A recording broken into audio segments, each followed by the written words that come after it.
ये तो कागज पर पेंसिल से बनाना भी कठिन है, तो सोचिए इसे पत्थर पर कैसे उकेरा गया होगा। क्या आपको इस मंदिर के आर्किटेक्चर को देखकर आश्चर्य नहीं हुआ? हमारे प्राचीन पूर्वज जो धोती कुर्ता पहने वाले इंजीनियर थे, वह इतने विकसित थे, तो हमें यह क्यों बताया गया कि अंग्रेज भारत आए तब हम विकसित हुए? इसे देखने के बाद भी अगर आप वामपंथी इतिहासकारों के डॉक्टर षड्यंत्रों का अंदाजा नहीं लगा पाए, तो आपका स्वाभिमान अंदर ही अंदर मृत हो रहा है। यह प्रतिमा प्राचीन मंदिर के एक स्तंभ पर निर्मित है। 0.5 मिमी व्यास से कम पतली छड़ी को इस प्रतिमा के एक कान में प्रवेश कराने पर 6 का दूसरा सिरा दूसरे कान से होकर बाहर निकल जाता है। क्या आप बता सकते धोती कुर्ता पहनने वाले प्राचीन इंजीनियरों ने यहाँ किस तरह की टेक्नोलॉजी का इस्तेमाल किया होगा? भारतवर्ष के हिंदू मंदिर की भव्यता देखिए। इस मंदिर की मूर्तियों और छत के अंदर जो पत्थर उपयोग किया गया है वह है बेसाल्ट, जो कि पृथ्वी पर सबसे मुश्किल पत्थरों में से एक है।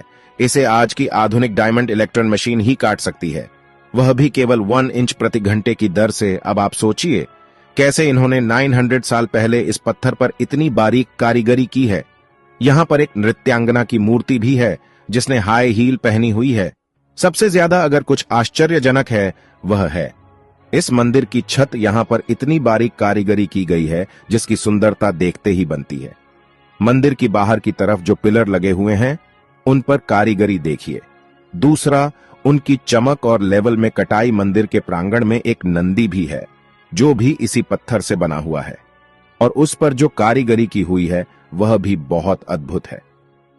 ये जो फोटो आप देख रहे हो आपके स्क्रीन पर 6000 वर्ष पुराना है। दरबंद ई बेलुला चट्टान में मिला, वह भी इराक में। यह फोटो भगवान राम की है। इस चित्र में एक राजा को दिखाया गया है जिसके हाथ में धनुष और तीर है। चित्र को गौर से देखिए, नीचे की तरफ जिसमें हनुमान जी की छवि दिखाई दे रही है। इतिहास में कुछ तो है जो हमसे दूर है। चेन्न केशवा मंदिर कर्नाटक प्रतिमा के हाथ और कंगन को देखिए।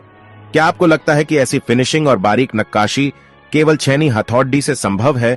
ठीक ऐसी ही एक प्रतिमा मंदिर के अंदर है जिसके हाथ में कंगन को आगे पीछे सरकाया जा सकता है, जबकि पूरी प्रतिमा को एक ही पत्थर से बनाया गया है ना अद्भुत?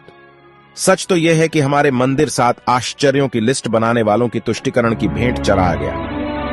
1000 साल नहीं, 5000 साल नहीं, 10,000 साल भी नहीं और 20,000 साल भी नहीं। बात करते हैं करीब 28,500 साल की, जब इस धरती लोक में कोई अब्राहमिक रिलीजन जैसे कि क्रिश्चियनिटी और इस्लाम एग्जिस्ट ही नहीं करते थे। बात हो रही है कल्प विग्रह की।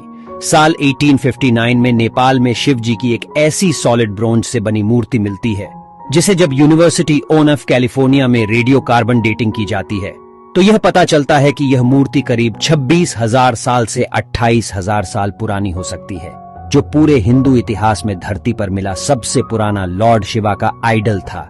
न जाने ऐसे कई पुराने इतिहास भारत से लेकर पूरे दुनिया भर में दबे पड़े होंगे जो समय समय पर मानव को आश्चर्यचकित कर देती हैं। भारत के लोगों ने आखिरकार ये कैसे किया? भारत में है दुनिया का एकलौता ऐसा मंदिर जो सीधा नहीं बल्कि उल्टा बनाया गया है। गुजरात में एक बावरी है जो रानी उदयवती द्वारा 900 साल पहले निर्मित की गई थी। ये 100 रुपए के नोट के पीछे भी बनी हुई है, सरस्वती नदी तट पर स्थित रानी की वास में। इस मंदिर में ज्यादातर भगवान विष्णु की मूर्तियां हैं। इस बावरी को उल्टे मंदिर के रूप में बनाया गया है जो पानी की पवित्रता को उजागर करता है। अगर आप इस मंदिर को देखेंगे तो आपको उलटे लिखे पंक्तियां और 800 से अधिक मूर्तियां के साथ इस मंदिर में सारे सीढ़ियां नीचे की ओर जाते हैं। 1890 में आर्कियोलॉजिकल सर्वे ऑफ इंडिया के द्वारा इसे खोजा गया और इसे पूरा बाहर लाने में लगभग 30 साल का समय लगा। अद्भुत कैसे?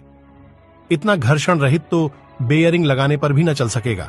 भारत के मंदिरों की अद्भुत अविश्वसनीय कुशल शिल्पकारी एक ही पत्थर को काटकर नक्काशी तक तो ठीक थी, पर पत्थर के अंदर इतनी घर्षण कैसे?